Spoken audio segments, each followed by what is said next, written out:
And she said, and when you meet someone, don't ask them for anything uh, for at least 3 intimate experiences because you got to build a relationship, right? You got to find shared values and you just have to find shared interests. And maybe they won't be there and you won't have 3 experiences. But Charles, as you're looking for support for this filmmaking, don't just know you're not going to ask for the first 3 intimate experiences. And since Charles, you know you're not going to ask, don't worry about it. Meeting people in a large event, a cocktail party, an alumni event, a wedding reception, that's fine, but it doesn't count in building a relationship. You have to build a relationship in an intimate experience. All right, so today we've done something different here on the Big Success Podcast. Charles and I have become buddies. This is his second time on the Big Success Podcast, and we go deep into the subjects of connecting. This is Charles Vogl. Imagine how my life changed when in my late 20s, I started creating over 100 intimate experiences a year, only doing things I like to do. The art of community, that's the work of this man, Charles Vogl. All right, Charles, second time on the podcast. We're going to do something totally different today. Good. We talked as friends about the conversation about loneliness, and we discussed the whole thing of people not having many friends and that sort of thing. Can you just brief the audience on those stats before we get into the discussion around that stuff? Yeah, well, the recent research that the recent Surgeon General Vivek Murthy published widely is that half of Americans do not have 4 close friends. I believe the research is half of Americans have 3 friends or less, and about 1 out of 6 Americans say they have no close friends. And that is not that is not old statistics. In a generation, we've seen a dramatic drop in the size of networks, the number of friends people have, and the number of close friends. And for the first time in American history, the research shows that younger generations are more lonely than older generations. And to put that in perspective, it was just taken for granted that as you get older and you have less mobility and your friends get sick and die, you become more lonely. That is no longer true.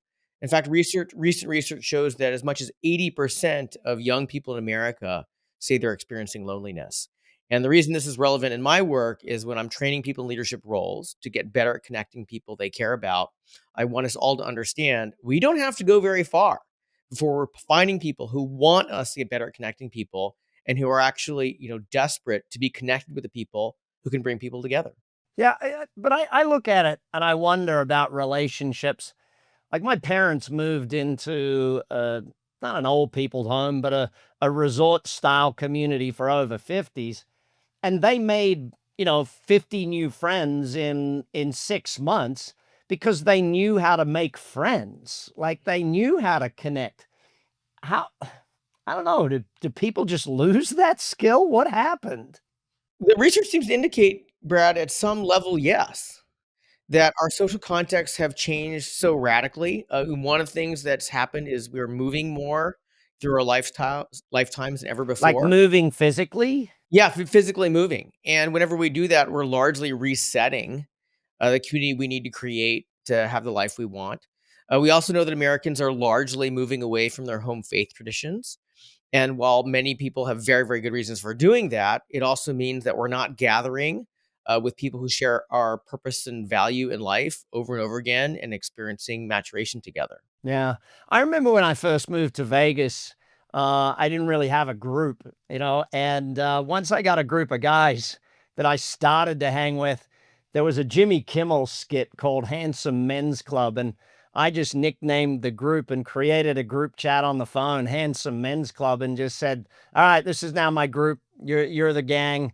And it's interesting how, I don't know, I just sort of see my role as being almost a connector of people, if that makes sense. Well, it's funny that you should say that, Brad, because you and I were chatting earlier and you perfectly exhibited a type of maturation in connecting people and being a person who convenes. And I just want to be really clear. I'm not inventing this myself. I learned this from Marissa King, who used to teach at the Yale Business School and now teaches at Wharton. And she wrote a fantastic book called Social Chemistry. And she talks about how there are different types of connectors. And one of the types of connectors is the expansionist. the person who just wants to meet more people and they do the things that meet more people.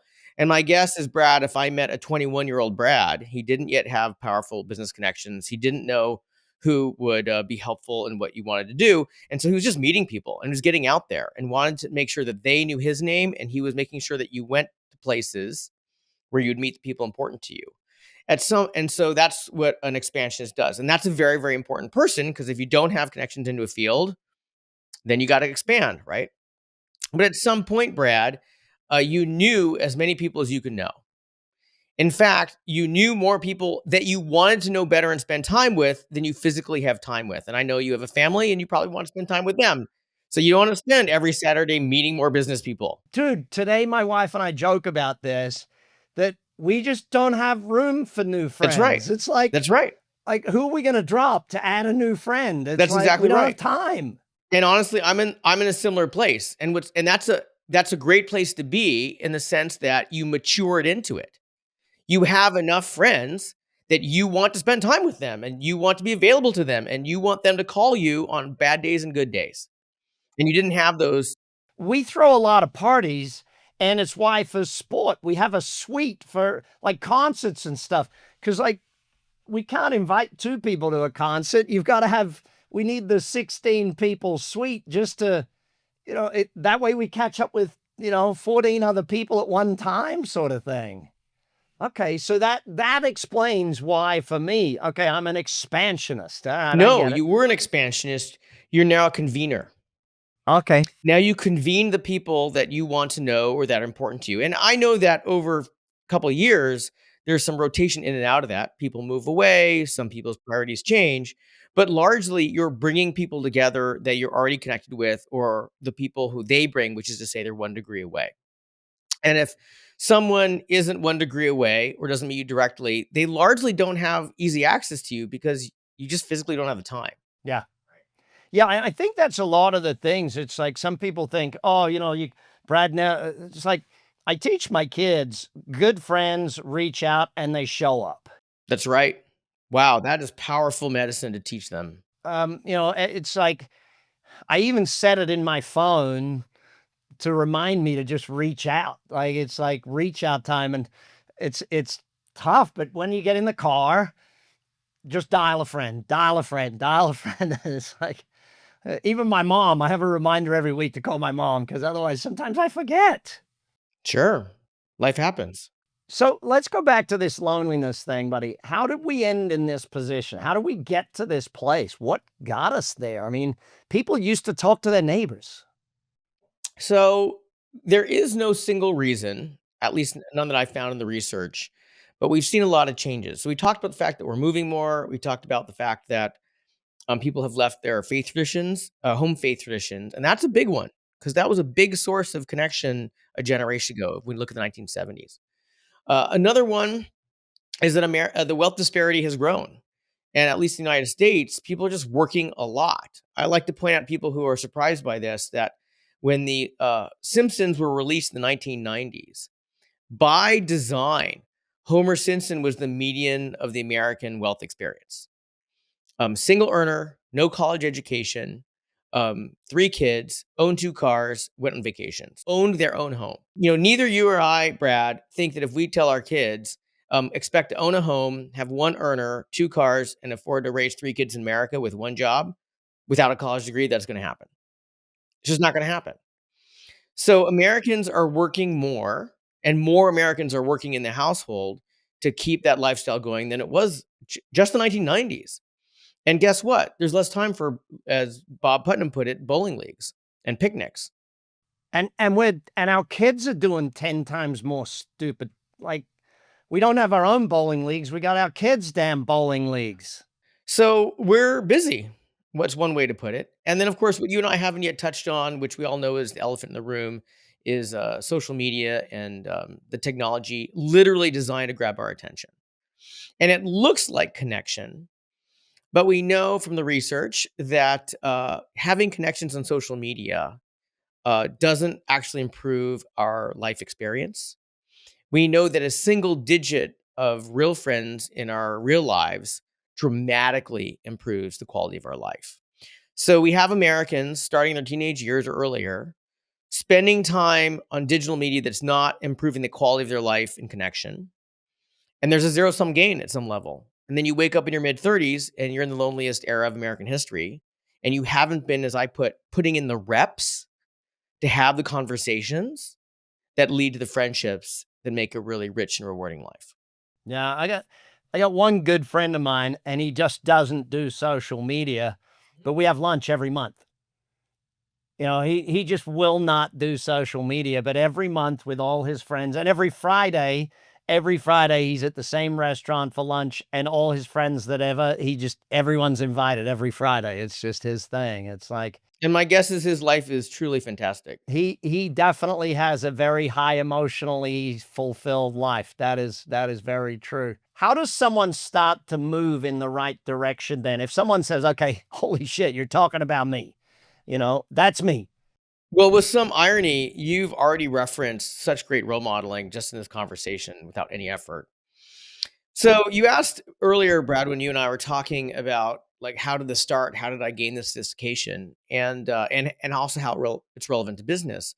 So as a young man living in New York City, and I wanted to be a filmmaker, except I'd never made a film before, and I didn't have a rich father who was going to pay for any film I wanted to make, and so I just had to start at the beginning. And I know you started at the beginning, Brad, right? And when you start at the beginning, you start thinking, well, who do I need to meet and learn from that's going to help me learn what I need to learn to do this thing? And there was a friend in my community named Lolita, and she was a very powerful person in the New York political scene. And I won't go into details about that for political reasons. Very powerful. And she learned that I was working on making a film that would eventually become a PBS film about genocide survivors becoming Americans. And she wanted to help me succeed.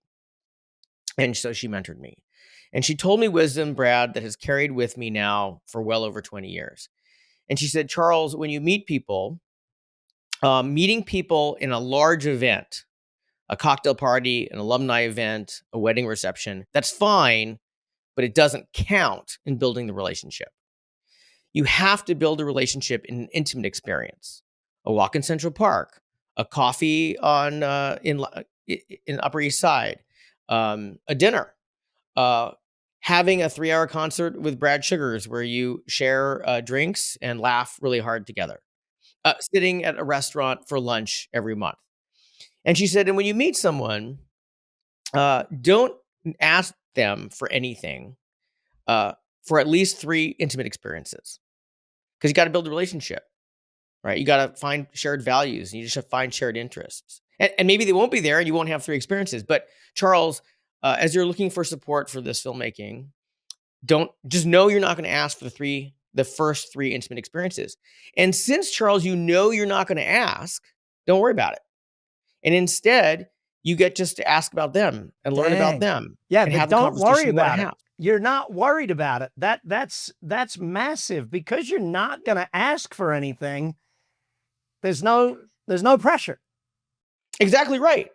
And guess what, Brad? I started gaining all these reps, sitting down with people I wanted to know better, who at some level shared my interests, which is why they wanted to have a lunch with me or a walk in the park and have these fantastic conversations. And guess what? Not all of them were great, but they didn't all need to be great.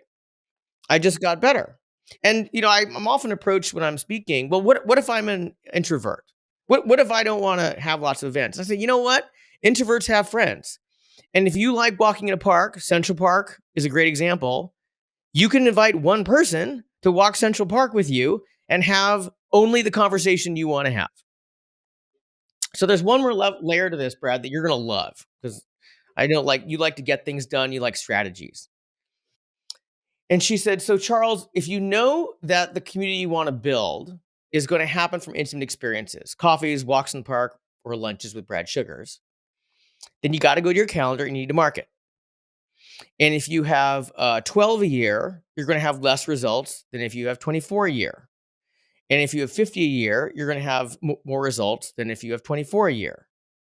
So starting that conversation with that mentor, I went to my calendar, and every Friday night from 6 o'clock to 8 o'clock, every Friday was blocked off in building friendships.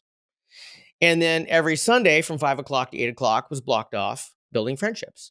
And if I show you my calendar right now, Brad, I don't know what I'm going to be doing in July of 2026. But here's what I do know: I've already blocked off 2 days a week in the evenings to make friendships. That can be building stronger friendships with my neighbors. That can be building new friendships that Brad Sugars introduced me to. That could be exploring a relationship I met at an alumni event, and it seems like there could be something interest. Well, imagine how my life changed when in my late 20s, I started creating over 100 intimate experiences a year, only doing things I like to do. Walk in Central Park, have a burrito on the Upper East Side, right? With only people I want to know better. And guess what, Brad? Some of them like thought I was boring or silly and never want to talk to me. Or maybe I wasn't prestigious enough, right? But that didn't matter. And you said, how does this work in business? Well, we know that when working in business, you can only create so much result on our own working hard. And maybe that's a ton, but we know it's limited. So one way to think of a business is, how are we building a team? And if that team cares about each other's concerns, which the best teams do, high performing teams do, that will be a community. And I write about brand communities, right? So if we want to build a team that's going to become a community, and let's pretend I'm as industrious as Brad Sugars, and I got an alert in my phone that says every day I need to make 2 phone calls to invite somebody to share dim sum sometime this week. Not spend all day, but 90 minutes on Friday. So I make 10 phone calls a week, right? Just to see if anybody's going to share dim sum with me. And let's pretend, Brad, that 90% of those people say, Charles, I can't believe you called me to share a meal because you want to build a relationship that could be fruitful in my life.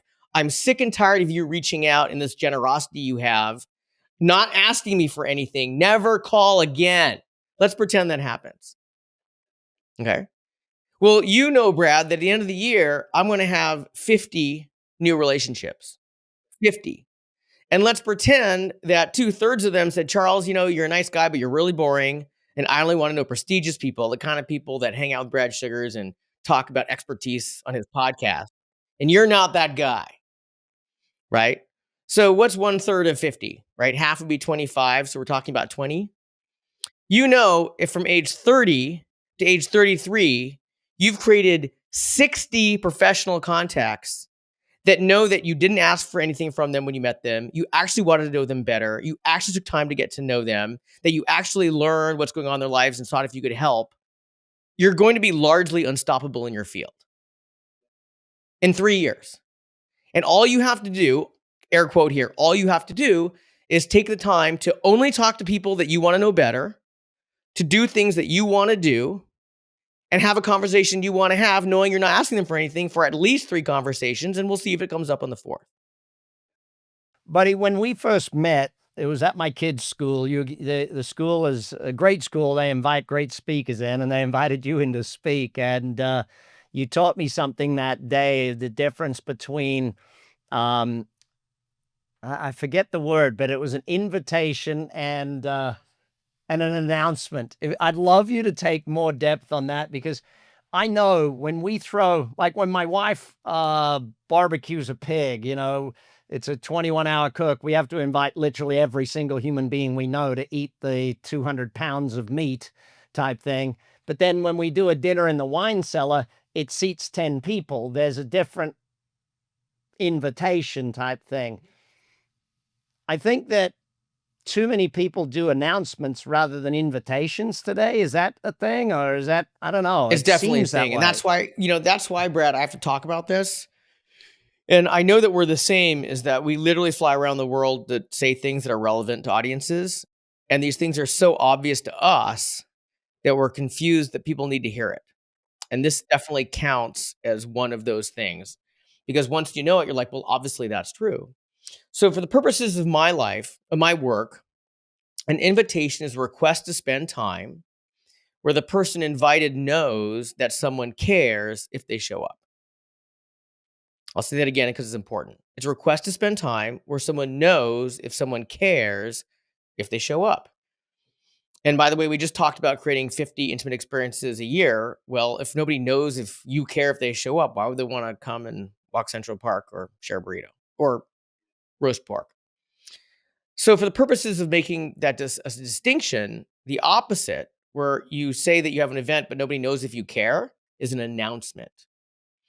And this is so important because I go to organizations and they say, gee, we want to get more parents involved in the school, or gee, we want to get our employees to come and spend time and build relationships so that there's trust. Or gee, we have these war fighters and we want their families to connect better, support each other on the home side where they're down when they're downrange. And I say, well, what are you inviting them to? And I've actually been in a conversation where it goes something like, well, in October, we send out a mass email to this event. And I say, okay, well, I see where the problem's starting. Right? Now, maybe there's other things to handle, but if you're not inviting anybody to anything that they wanna come to, let us not be surprised they're not coming together and creating relationships that you're aspiring for them to create, be it among war fighters, parents, or highly technical, sought out, But even professionals. marketing is like that, Charles. I see people, they do their marketing, and instead of inviting the perfect prospect to an event and giving them an actual invitation, which is a follow up thing, and inviting 10 perfect prospects, they send the thing out to 10,000 people and hope. Well, and this is a good point to go deeper on this, Brad. One of the things that makes an invitation powerful is it's inefficient. If Brad Sugars has to call me and say, "Charles, I'm only inviting 8 people to join me and my wife to my wine cellar. I've only got 8 empty seats unless I ask my wife to stand," right? "I'd love for you to come." I'm like, "Oh, wow, Brad really wants me to come," right?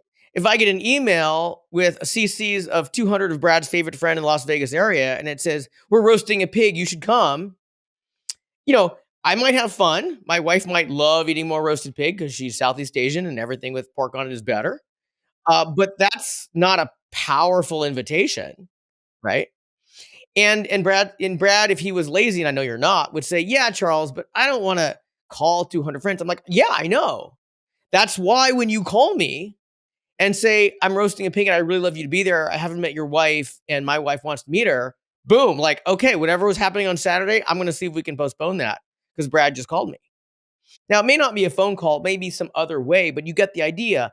Invitations are inefficient. And so I hate it when business people talk to me about bringing people together they care about, be that internally or externally to the organization. And they say, yeah, yeah, but I want to make this cheap and easy.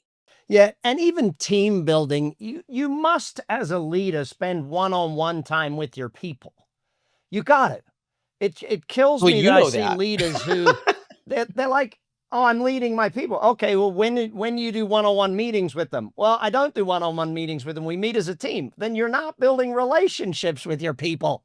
Well, I would go, I totally agree with you. And I want to go deeper on that. The reason it's not happening is we're not creating a context that's safe enough for them to bring up the stuff they don't wanna say in front of peers that might be competing with them. Hang on. That is important. Let's go into that one.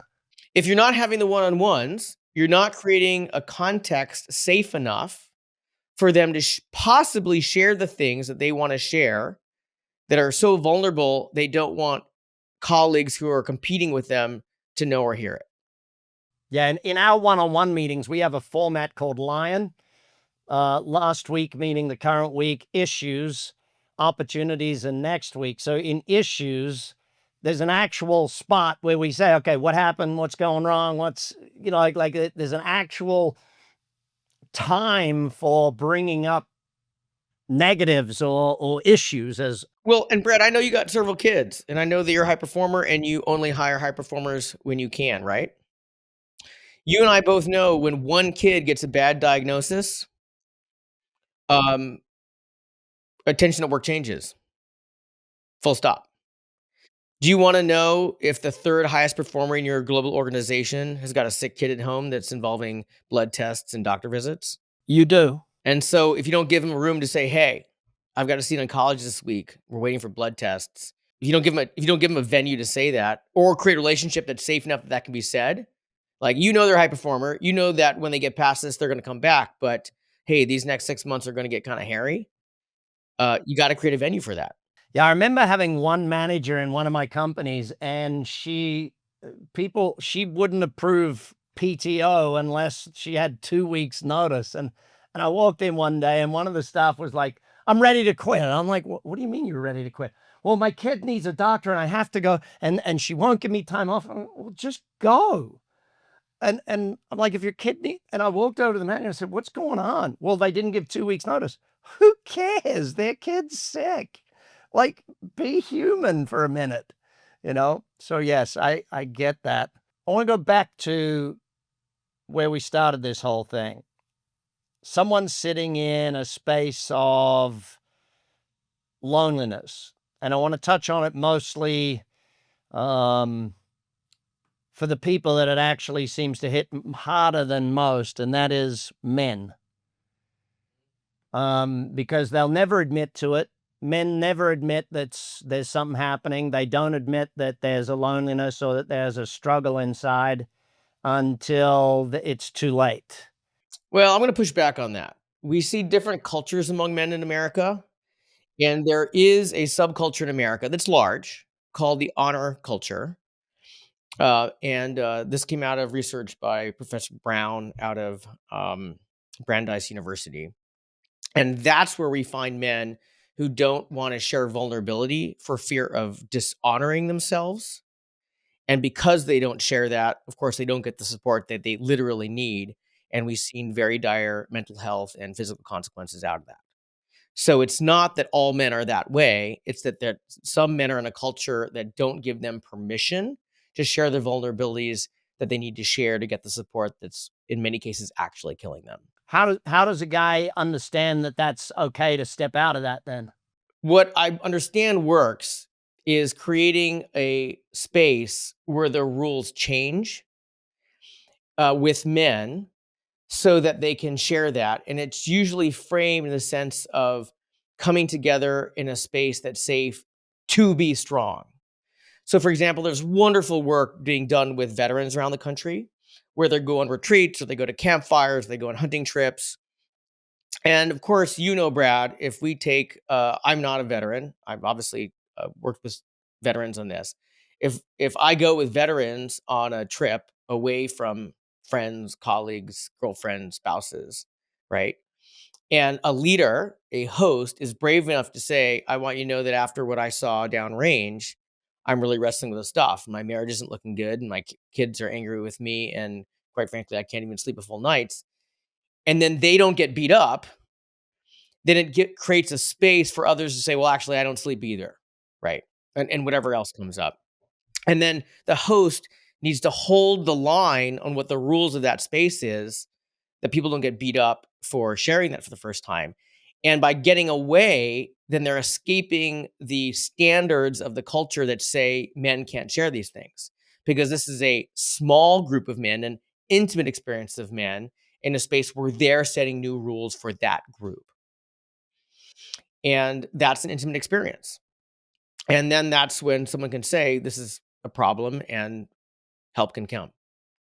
So it keeps coming. I keep hearing you come back to this intimate experience thing, whether it's an intimate experience between men in that situation, customers, staff, team. I keep hearing this.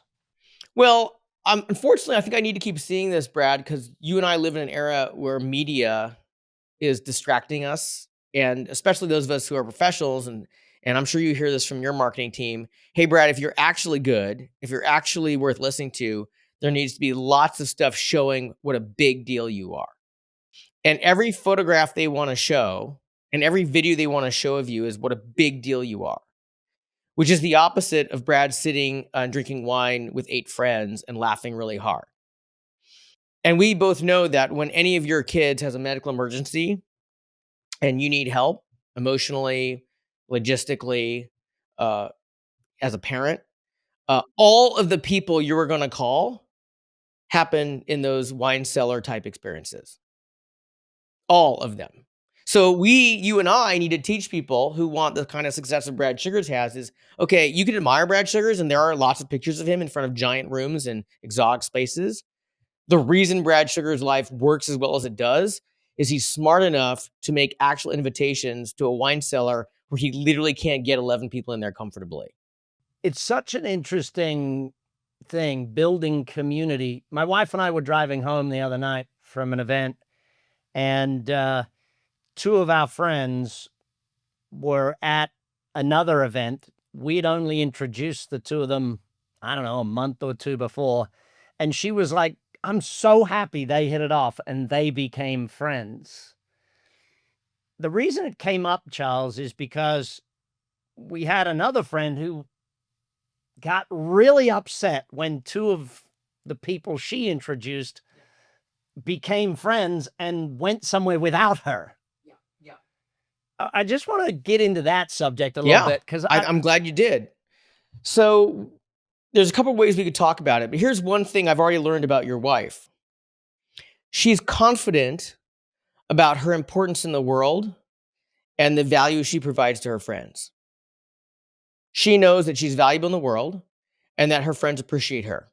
She knows it. She doesn't need more proof. So when she sees her friends have a richer life, she's excited that her community got richer.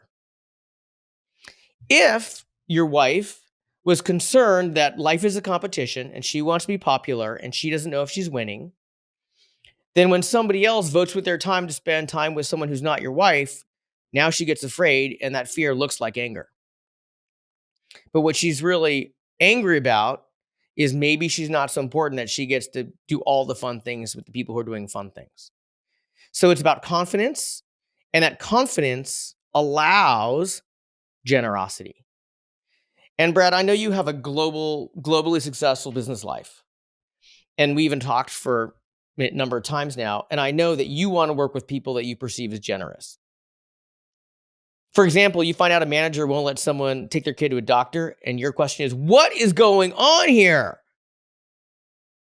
And that's because you're confident that your employees and your business are going to work if Brad lets an employee go extemporaneously to take care of a family member simply because they said that needs to happen. Good enough. yeah, I remember in one company, someone put in a time clock at the front door. And I walked in and went, what is that? It's a time clock. I went, why? Like, do we not trust our people? Get rid of that. That is the dumbest thing I've ever heard. Well, and you know exactly if you start tracking people's time, exactly what they're going to deliver to you and what then they're not going to deliver for you because they're delivering the thing you're measuring. Yeah, they're going to deliver less. So I want to go back to that jealousy thing because I know, and I'm going to admit something here. When we had kids and my wife's time that used to be mine got taken away, there was a period in my world where I was like jealous of my kids as a dad or as a husband. And it was like, I'm not liking this. You know, I'm no longer the most important. And it took me, and luckily my coach at the time, my coach, Doc Sid, had, I don't know, maybe nine kids, 27 grandkids. And he looked at me and he went, seriously? And we had a good conversation about it. But that jealousy of kids, friends, how does one, in your opinion, either move through that? Because it also happens in the workplace. Well, we call that maturity, Brad. I mean, you're laughing, and let's be serious about this. You matured as a father by getting through that chapter. And I know you matured through it because you can talk about it now, right? Not defensively. Oh yeah, there's a lot of dads, like especially young dads, when I say to them, listen, you're gonna feel loss when you have kids. You're gonna have the joy of the kid, but you're gonna feel loss of your wife. And you have to marry the two somehow.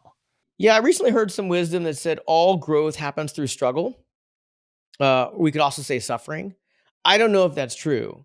You and I know that that's very often true. Yeah, the if you go back to perturbation, which is third law of thermonuclear dynamics, there must be pressure for there to be growth. So I don't know if it's suffering but there has to be pressure for there to be serious growth. So where there is no pressure, there is no growth. But it's how much pressure you put yourself under is the interesting question, and whether you're willing to put yourself into pressure situations, and whether that's putting a team under pressure, yourself under pressure, your family under pressure. And I know even in our personal life, there was a time where my wife and I went back and looked at our life based on major moments per year. And we found that there was not a quarter in our life where there wasn't a major moment, like moving house, a dog, a kid. Do you know what I mean? Like there was, and it was like, no wonder we're stressed all the time. Look at all of these things. It's like we need to be in a less is more mindset for a little while. So, mm, So you said how to get past that, and the answer is notice where we can be more generous and also get what we need. And you mentioned creating the Handsome Men's Club. My guess is part of your investment in that is recognizing I need friendships that will be supportive of me while I'm maturing as a father and a business professional and a civic citizen. And guess what? It turns out my wife, who used to provide much of that before we had all these kids, can't provide that. God bless her. And so you invested, you matured into convening the people you needed. And you and I both know that the reason the Handsome Men's Club works at all is because you never approached it. Well, I'm going to invite men who can give me things, and I'm going to see how much I can get out of them. yeah, no, it's the opposite. It's bring together a group of guys who literally can have a beer on a Friday, talk about being masters of the universe, and just make sure that we all feel good about each other. And if something's going wrong, and also a group text where there's dumb stuff that we send each other, and political jokes, and you know, and sports, and yeah, just that crazy group. I think group texts are a wonderful way of creating community today that just allows that ease community that starts. Well, I'm going to push back and say that the group texts are a fantastic accessory to the investment you made in person time, generous listing, genuine inquiry, and a genuine, generous relationship to them. And after all that was in place, the group texts were really helpful.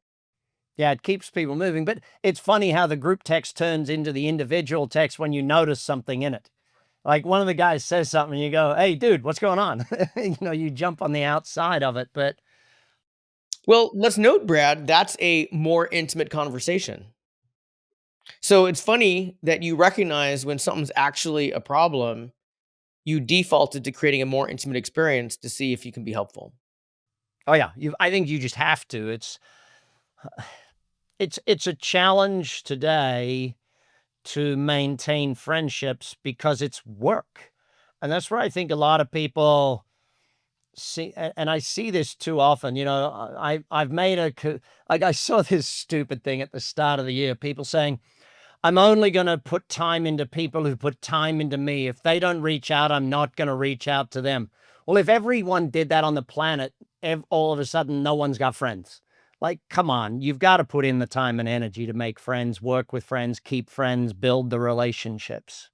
We have to judge what we can invest in because I think you're right, Brad, and I'm in the same circle you have. I'm constantly inviting because I have 100 events.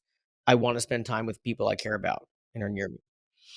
And there are people I have noticed that if in 3 years you invite me to nothing, you check in to me about nothing, you think that our entire relationship is I host events you like to attend and tell me how great they are, um, then I've only got so many hours a week, and I'm gonna find the friends who have a richer relationship. So but in all seriousness, my wife and I host, very conservatively 50 dinner parties a year, and that's very conservative. And we don't have a wine cellar with 10 seats, but they're nice. But my point is, there are people that were invited by a friend, and they were so happy to meet us and love coming. And then I noticed after years, I never got invited to any event that they went to. Did they go to museum night? Did they go to a folk concert? Did they go to a cultural event in San Francisco? And did they ever just shoot me a note? This is, hey, I'm going to this. Would you like to join me? We love spending time with you. If the answer is no, Then after 3 years, I wanna invest in friendships that will develop into something other than you like me hosting dinner parties. Yeah, I call them out on it. I literally will call my friends out when that happens, and sometimes I know one of my buddies, I called him out on it. He says, "Dude, I can't. I'm embarrassed to have you to my house." Well, I said, "I'm embarrassed to call you a friend if you're embarrassed to have me at your house." I said, if you think that coming to your house is about what you have and all of those sorts of things, then our friendship's got to shift." And he said, "Yeah, you're right." And so he invited me over, and we had a great time. And it's like it doesn't matter what, it just matters who and how often, sort of thing. But Well, I also wanna add to this conversation. I think that's wonderful that you could tell your friend, "Look, I'm not there to judge your house. I'm here to build a friendship, and that's what's important to me." We need to also acknowledge there are people who live with a lot of roommates, and a lot of them might be messy, or people who have sick relatives in their home, and having you over while their in-law is struggling with, terminal cancer is not a good idea. Uh, for example, I live in San Francisco, and there's lots of museums, and museums often have evening events with food trucks or a band. Uh, you know what? It's literally free to go to a museum and sit in a courtyard and listen to a free band, and if I get a message say, "Hey, Brad Sugars," he says, "Hey, we're going to go to this museum, and we're just gonna see if this jazz band is any good. We'd love for you to join me." An invitation. "We'd love for you to join us." Then I'm like, "Wow, well, I don't know if Brad's house is under construction, but we can sit in a courtyard of a museum on a Friday evening and enjoy beverages. That's free." well, hey there, and thanks for listening. I've noticed that 78% of you are brand new, which means you haven't hit the subscribe button yet. By subscribing, you help us bring on even better guests, better quality content, and serve you better with even more podcasts. So please hit that subscribe button. It only takes a second. It makes a huge difference. If you support us, we're going to support your success and help you achieve big success together. I want to finish out on one subject. We recently appointed in our company a chief community officer. And when I sat with her, she said, "Well, what's my job?" I said, "Your job is to reach out to every one of our franchise partners, find out what they're great at, find out what they need help with, and connect them with someone on the other side of the planet who's great at the thing they need help with, and vice versa for everyone on the planet, and start doing that." And she said, and that's all I have to do. I said, "Yes," because what we've found is that if people, they get more value out of just being connected with someone than they do out of pretty much anything else in what we do. And we noticed that when people come to us, being a part of the community is more important than pretty much anything. How do we get business people today to just recognize the power, the value, and even the I guess the long-term profitability in community? Okay, that's a lot of questions in a row, Brad. You just wanna make this hard for me? Well, you're the guy. I mean, this is the Right, thing. but we don't have, like, a 3-day seminar, Brad. Okay, in 30 seconds or less, Charles. So, first things first. Read your books. Okay, there's the answer. Read all Okay, your well, books, yeah, I especially spent the several years writing books that Brad Sugars thinks is good enough that we still talk, so there you go. So, how do we convince people? We're doing it right now, right? You have a global business success, and you're saying out loud on your own podcast, "Look, my success is because I make the phone calls in my car. I invite people to spend time with me. Many of those are intimate experiences. I don't take pictures of the event and put them on social media. I don't tag them or try to get sponsorship. I don't try to wear really fancy clothes people can see it's glamorous. I just roast a pig and invite people over and have the conversations they have. And I invite people into a room that does not have 11 chairs. And I picked a group of guys that's well under 20, right?